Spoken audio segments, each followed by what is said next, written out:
Alright guys, thank you for watching. In the video today we have rumours of a Call of Duty Modern Warfare 2 story DLC. We have updates on Gotham Knights with the game size and the frame rates. We have updates on a PSVR 2 manual which apparently has made its way online before the actual price of the PSVR 2. And are we about to get Elden Ring DLC and ray tracing? So as usual, the articles are down below in the description if you want to have a read of them for yourself. So looking at our first piece of news, which really excites me, as I will be streaming the new Call of Duty Modern Warfare campaign single player game when it does come out. And I believe the single player Modern Warfare 2 game comes out before the multiplayer. And the single player game I think comes out to play, that is, it comes out to play on Friday the 21st of October here in the UK. So be sure to check that out if you get a chance. Keep an eye out on the channel for the live stream information for next Friday, probably around 6:30 or 7 PM UK time. Anyway, I'll keep you posted about that. But the article goes on to say, Call of Duty Modern Warfare 2 is reportedly getting a story DLC. Rumour has it that Activision and Infinity Ward have plans for Call of Duty Modern Warfare 2 DLC that will expand on the game's campaign. First reported by Call of Duty insider The Ghost of Hope and later collaborated by journalist Jason Schreier. The DLC will apparently be bundled with a map pack commemorating the series' 20th anniversary. As previously reported by Schreier, 2023 will be a bit of a strange one for Call of Duty in that the series will not get a new entry. There will be no Call of Duty game in 2023. Instead, Activision plans to release the aforementioned DLC. So just to be clear, there'll be no new Call of Duty game in 2023. You're only going to get a DLC to the one coming out this year for Modern Warfare 2.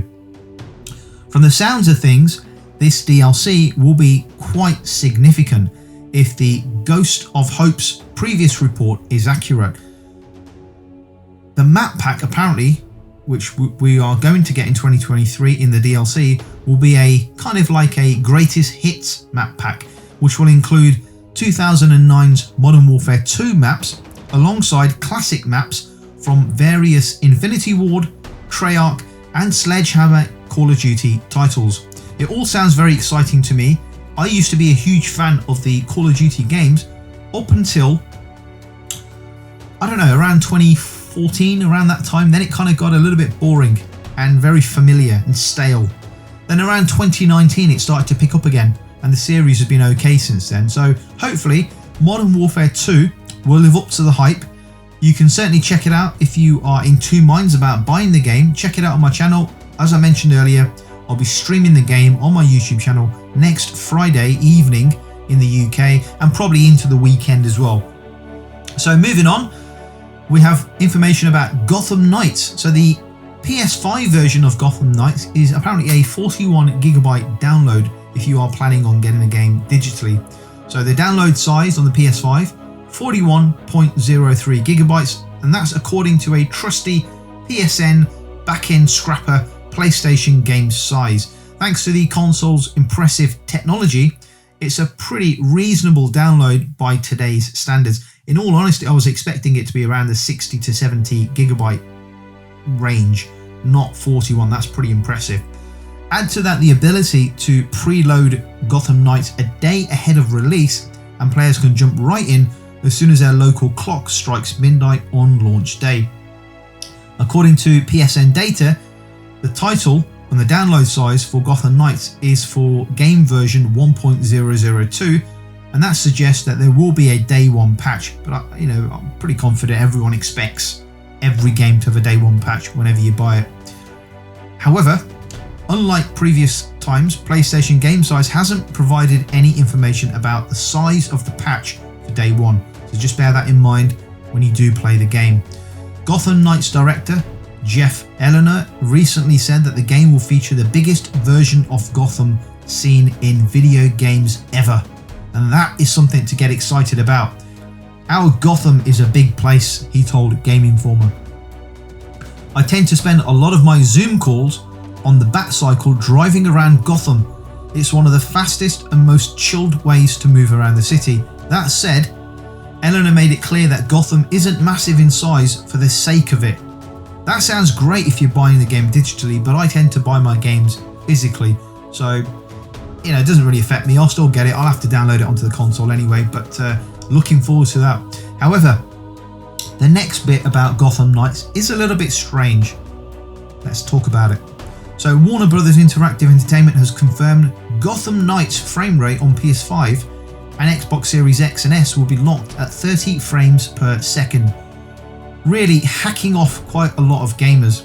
Reports have been swirling around for a while that the game will run at 30 frames per second on consoles, but with WB Games dropping last gen versions in favour of current gen only, many thought that this would change. But it won't, unfortunately, and it doesn't look like it's going to in the future either. Gotham Knights executive producer Fleur Marty took to the game's official Discord channel to confirm the news and offer a brief explanation for it. According to her, Gotham Knights comes with features that will not work properly if the resolution is lowered and the frame rate is bumped up. What features, you ask? Oops, as I smash into my mic. Marty used co-op as an example. I know many of you are wondering about the availability of a performance mode for Gotham Knights on consoles, Marty wrote. Due to the types of features we have in our game, like providing a fully untethered co-op experience in our highly detailed open world, it's not as straightforward as lowering the resolution and getting a higher frames per second. For this reason, our game does not have a performance or quality toggle option and will run at 30 frames per second on consoles. At least we're getting that 4-player co-op though, right? Gotham Knights will launch on October the 21st. You can preload the game starting October the 19th. It's disappointing to hear that we will not get the option, the choice of performance versus resolution. Just a shame in my opinion. We're 2 years into the next gen cycle, and once games stop supporting the last gen console, I'd expect most games to have 60 frames option. I don't know, I'm not that techie, maybe it's not so easy to switch between modes, and as Fleur explains, it's more complex. I just hope it's a good game. It looks great from what I've seen, and this is another game that I've pre-ordered and I'll be streaming on the channel. I'm just trying to figure out how I'm going to stream this and Call of Duty Modern Warfare at the same time, because they're both due to come out next week. So just going to play around with that, but keep an eye on the channel and I'll have updates as we move forward into next week. Moving on, PSVR 2 manual has found its way online before its price and release date. Now that Sony's virtual reality headset has entered mass production, manuals are understandably in the printing process. If you're really hungry for some PSVR 2 news, then there's some really interesting tidbits to be seen here. For example, the retail version, as I smash into my microphone again, the retail version of the device weighs 560 grams. The PSVR 2 manual screenshots show specification, heat warning, and more. I haven't directly published the screenshots within this video, just in case Sony decide they're worth copywriting and you get a strike for it. You never know. But you can check out via the link in the description down below. It's all standard stuff really.